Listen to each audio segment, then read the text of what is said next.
मंदोदरी ने भी यही कहा कि राम विमुख यश हाल तुम्हारा और रहा नकुल कौरवों। हनुमान जी ने भी कहा कि राम नाम दीन गिरा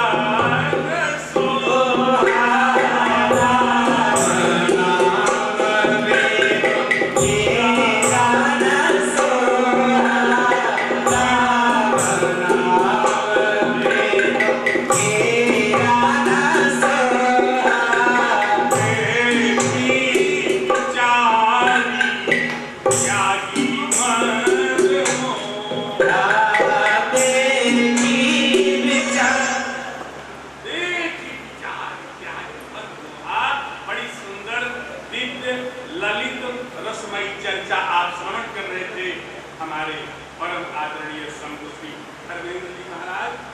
अब उसके बाद अग्रिम कार्यक्रम हमारे परम आदरणीय श्री सुदीप कुमार गोयल जी, अच्छा, और हमारे और आपके बीच में हमारे इस क्षेत्र के सांसद श्री डॉक्टर भोलानाथ जी, भोला सिंह जी आए हुए हैं अपने भारतीय जनता पार्टी के। खूब बहुत सारी बधाई इनको दे रहे हैं। भगवान सदा मंगलमय करे, ऐसे हमारी ये पार्टी जो है आगे की तरफ बढ़ती रहे। भगवान सदा मंगल करे इनका।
महेश जी, आप मेरे पड़ोसी हैं।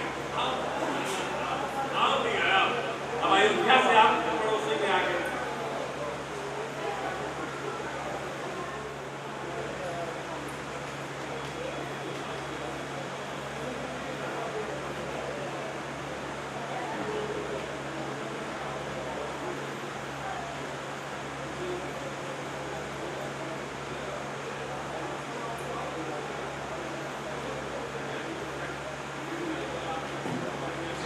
में भैया हम आज सब अपने आदरणीय प्रमोद प्रणव जी से भी निवेदन करें। इन्होंने भी अनेक शास्त्रों की रचना करी है, अनेक ग्रंथ लिखे हैं। ये भी हमारे मंडल के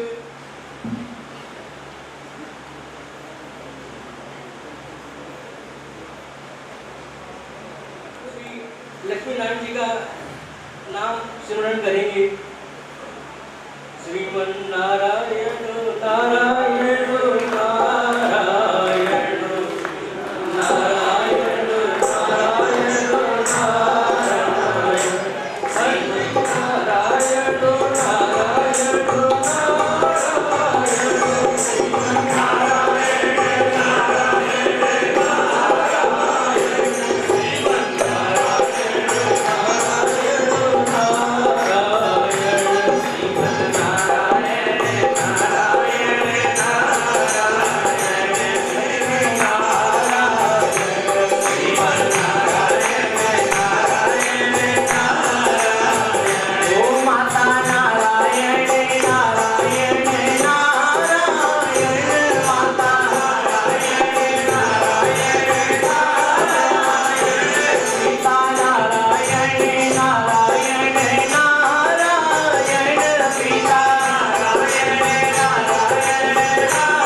व्यक्त अव्यक्त रूप में सभी देवी देवताओं को चरणों में वंदन करते हैं और हमारे मंचस्थ बड़े कथा के ऋषि विद्युत वरीय महापुरुष सेवक जो आपको बड़ी रहस्यमयी मधुर श्री रामचरित मानस है मानसरोवर है राम भगवान का जो चरित्र है और उसमें नृत्य प्रति अपने अनेकानेक प्रकार के भावों के द्वारा आपको गोता लगवा रहे हैं। उनके चरणों में मेरा वंदन अभिनंदन सभी प्रकार से समादरणीय महापुरुष और मेरे पास में बैठे हुए हमारे पूज्य संत उनके भी चरणों में वंदन अभिनंदन प्रणाम सुस्वागतम। और आप भी सभी अपने सुहृदीय स्नेही बुलंदशहर के निवासी सबको सब प्रकार से सर्वेष्टना संतो सर्वे संतु निरामया सर्वे भद्राणि पश्यन्तु मां कश्चित् दुष्कृभाव। ऐसी वैदिक परंपरा के अनुसार सबको सुख शांति समृद्धि परमात्मा प्रदान करे ऐसी हार्दिक कामना करता हुआ और ये हरि नाम संकीर्तन मंडल के माध्यम से जो भी है संयोजक जो है वो जो आप लोगों को हमको सबको संबंध में बांधे हुए हैं अनुसूत कर रखा है हम लोगों को उनके लिए भी हार्दिक शुभकामना। सतत निरंतर इस प्रकार के प्रोग्राम चलते रहें। अग्रगण्य कई महापुरुष हैं। प्रदीप जी को तो मैं देखता हूँ पता नहीं रात को नींद आती है कि नहीं आती। जहाँ भी देखो वहीं मैं रहा तो बस जब देखो उनको रात में भी सोते मेरे साथ यही याद आता होगा। बड़े आप लोग महापुरुष हैं। चलो आगे विचार करते हैं थोड़ा और भी मतलब वाच्यो यथा स्यात् परधि विषयो तथाशय। माने शब्द और शब्द का जो अर्थ है उसको हम व्याकरण की शैली में कहें तो वाच्य वाचक भाव संबंध होता है। वाचक शब्द होता है और वाच्य अर्थ होता है। तो हम शब्द जो बोले हैं उसका अर्थ आप लोगों की समझ में अच्छी प्रकार से आ जाए, एक शब्द आ जाए तो हमारा तो बोलना सार्थक है।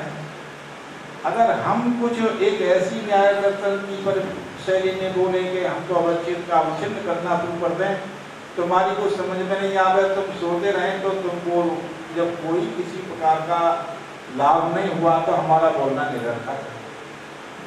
लेकिन उसके लिए हम लोग कोशिश करेंगे।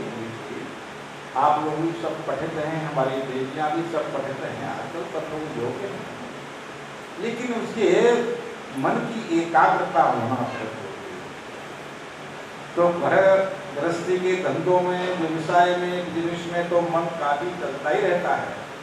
तो आप जो है विशेष करके अपने मन को थोड़ी समय के लिए मैं प्रार्थना करता हूँ मेरी ओर आकर्षित करो, मेरी नज़र से नज़र मिला करके और आप लोग मेरी बात को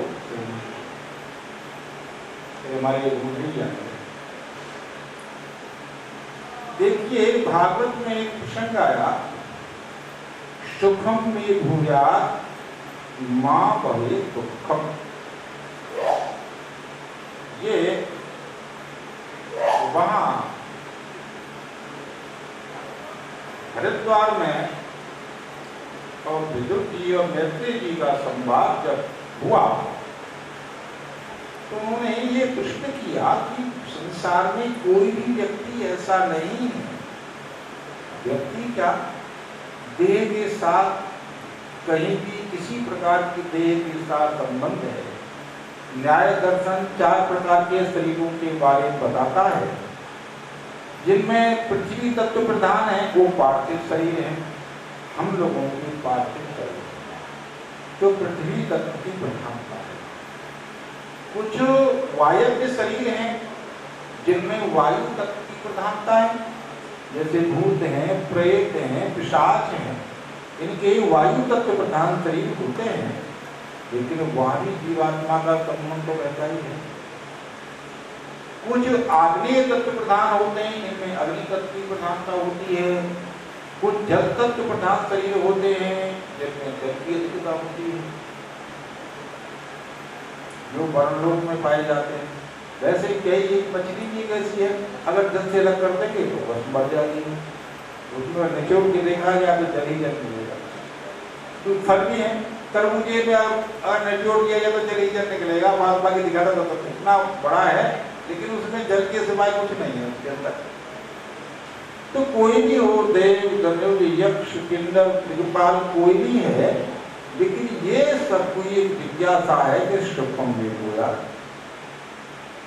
हम सुखी रहें, शांत रहें, आनंद से रहें। दुख की निवृत्ति और सुख की प्राप्ति करने में हर व्यक्ति की पूरी जीवन की यात्रा निकल जाती है, नहीं है कि नहीं? कहीं भी कोई भी काम करते हो सुख के लिए, ना कहीं सुखम, लेकिन सुख तो मिलता नहीं है और दुख को न व्यावृते तो दुख की निवृत्ति नहीं होती। क्या करें, क्या कमाल की बात है देखने हैं।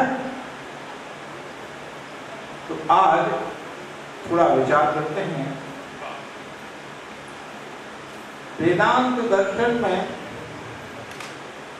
जीवो ब्रह्मैव न अपरो, ये कहा कि जीव तो साक्षात ब्रह्म का ही स्वरूप है, अपर माने जो मानते हो वो नहीं।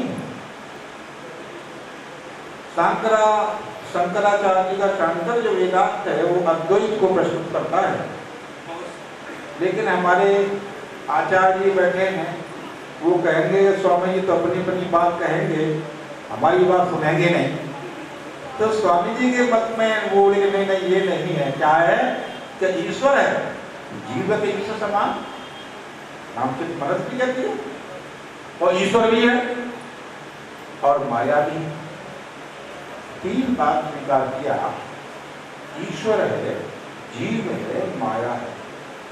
तुलसीदास जी ने कहा माया वश्य जीव अभिमानी ईश अवश्य माया रूपानी, संपूर्ण संसार ये माया के वशीभूत है। नारद जी से कहा ब्रह्मा जी ने, बेटा तुम शादी करो, मेरी बात मानो, इस समय मेरी कोई सृष्टि बढ़ाने की इच्छा हो रही है तो तुम सृष्टि आगे बढ़ाओ। नारद जी बोले पिताजी भाई ये काम हमारे बस का है। मैं देख लिया ये घर गृहस्थी वाले बेचारे जिन्होंने शादी किया है तो सुबह से शाम तक बस इनकी जो है दिमाग और दिल की जो स्थिति है यही लोग जानते हैं, इसलिए हम लोग देख करके लोगों से अनुभव कर लेते हैं दूर से ही, इसलिए नमन कर देते हैं कि परमात्मा ये सब माया से दूर रखो। लेकिन जब वो थोड़ी माया का झटका लगा तो वो ही भगवान के पास पहुंच गए। ये तो वहां देखा एक सुंदरी को तो, और यहाँ तक बोल गए वो एक योगी यति नित्य निरंतर भगवान का चिंतन करने वाले और नित्य निरंतर अपनी तानपुरा पे जो नित्य निरंतर भगवान की गाथा गाने वाले, और बोलिए कहा विद विलय